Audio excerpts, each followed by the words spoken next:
Assalamualaikum warahmatullahi wabarakatuh. Saya Putri Adelia Bulkis dengan NIM 23002122. Pada video kali ini saya akan menjelaskan mengenai pertemuan 11, yaitu komunikasi kelompok kecil dalam organisasi. Yang pertama yaitu pengertian komunikasi kelompok kecil. Komunikasi kelompok kecil adalah proses komunikasi yang terjadi di antara anggota-anggota kelompok kecil yang biasanya terdiri dari 3 hingga 12 orang. Dalam komunikasi kelompok kecil, anggota-anggota kelompok saling berinteraksi, berbagi informasi, dan mengambil keputusan bersama. Komunikasi ini dapat berlangsung dalam berbagai konteks seperti dalam keluarga, tim kerja, atau kelompok studi. Komunikasi kelompok kecil memiliki ciri-ciri yang khas, antara lain adanya interaksi langsung antara anggota-anggota kelompok. Yang kedua, saling mempengaruhi antara satu dengan yang lain. Yang ketiga, pembagian peran dan tanggung jawab di antara anggota kelompok, serta adanya tujuan bersama yang ingin dicapai oleh kelompok tersebut. Dalam komunikasi kelompok kecil, penting untuk memperhatikan dinamika hubungan antara anggota kelompok, kejelasan tujuan yang ingin dicapai, serta kemampuan untuk mengelola konflik dan mencapai kesepakatan bersama. Komunikasi yang efektif dalam kelompok kecil dapat membantu meningkatkan kinerja dan produktivitas kelompok kecil tersebut. Yang kedua yaitu tujuan dari komunikasi kelompok kecil. Tujuan komunikasi kelompok kecil itu sangat banyak. Salah satunya yaitu untuk memfasilitasi pertukaran informasi, ide, dan pendapat antara anggota kelompok. Komunikasi kelompok kecil juga bertujuan untuk mencapai pemahaman yang lebih baik tentang suatu topik atau masalah, memecahkan masalah bersama, membuat keputusan, dan membangun hubungan kerja yang efektif antara anggota-anggota kelompok kecil tersebut. Komunikasi kelompok kecil juga dapat digunakan untuk membangun rasa kebersamaan dan kerjasama di antara anggota kelompok tersebut.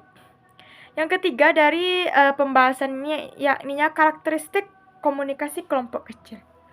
Karakteristik komunikasi kelompok kecil meliputi yang pertama ada jumlah anggota terbatas. Kelompok kecil biasanya terdiri dari 3 hingga 12 orang, sehingga interaksi antara anggota lebih intensif dan personal. Yang kedua, interaksi timbal balik. Komunikasi kelompok kecil melibatkan interaksi timbal balik antara anggota di mana setiap anggota dalam kelompok tersebut memiliki kesempatan untuk berbicara dan mendengarkan. Yang ketiga, tujuan bersama. Anggota kelompok memiliki tujuan atau kepentingan bersama yang ingin dicapai melalui komunikasi tersebut. Yang keempat dari karakteristik komunikasi kelompok kecil yaitu ketergantungan antara anggota kelompok. Setiap anggota saling bergantung satu sama lain dalam mencapai tujuan kelompok tersebut, sehingga komunikasi menjadi kunci dalam memastikan koordinasi dan kerjasama yang efektif.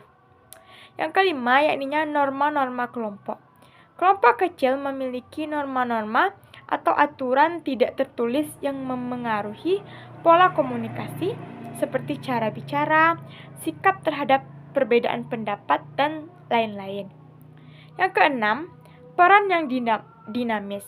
Peran dalam komunikasi kelompok kecil dapat berubah-ubah sesuai dengan tugas atau situasi yang dihadapi. Yang ketujuh dari karakteristik komunikasi kelompok kecil yakni komunikasi nonverbal yang signifikan.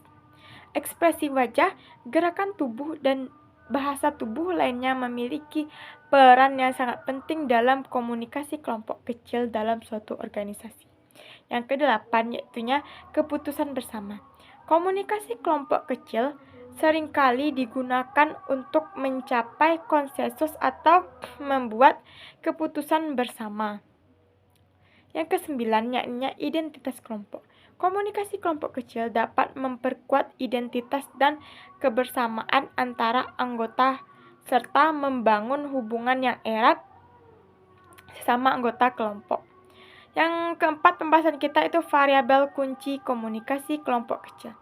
Variabel kunci dalam komunikasi kelompok kecil adalah faktor-faktor yang mempengaruhi interaksi dan dinamika komunikasi di dalam kelompok tersebut. Beberapa variabel kunci yang dapat memengaruhi komunikasi kelompok kecil antara lain. Yang pertama, ukuran kelompok. Jumlah anggota dalam kelompok dapat memengaruhi cara komunikasi terjadi.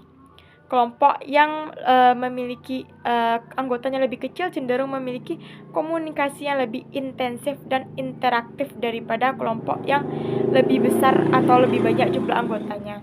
Yang kedua, tujuan bersama. Kepentingan bersama atau tujuan yang ingin dicapai oleh kelompok akan mempengaruhi fokus dan arah komunikasi. Tujuan jelas dapat membantu mengarahkan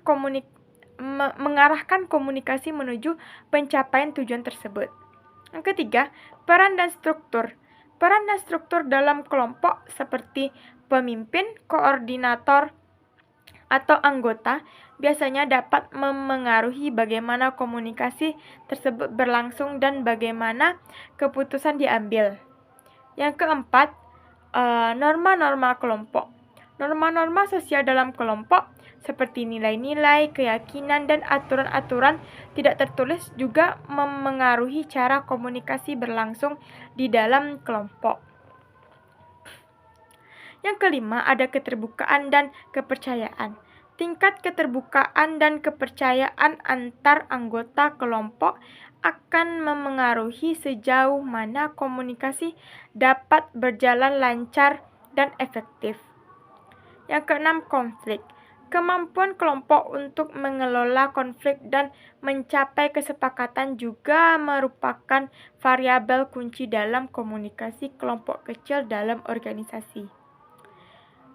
Memahami variabel-variabel kunci ini dapat membantu anggota kelompok untuk mengelola komunikasi dengan lebih efektif dan mencapai tujuan bersama dengan lebih baik.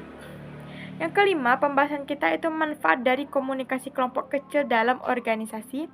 Yang pertama, komunikasi kelompok kecil memiliki berbagai manfaat. Yang pertama, yakni kolaborasi. Komunikasi kelompok kecil memungkinkan anggota kelompok untuk bekerja sama, berbagi ide dan menciptakan solusi yang lebih kreatif dan inovatif. Yang kedua, pembagian tugas.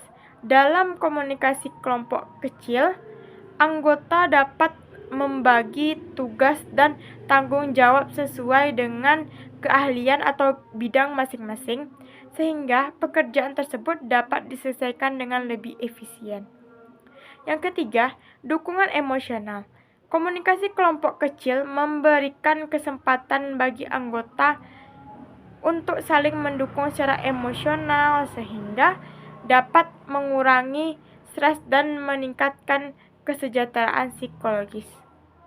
Yang keempat, pengambilan keputusan.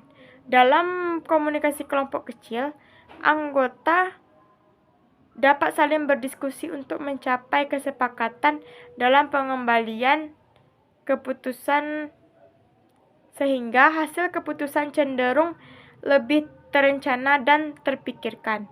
Yang kelima, dari manfaat komunikasi kecil yaitu pengembangan hubungan.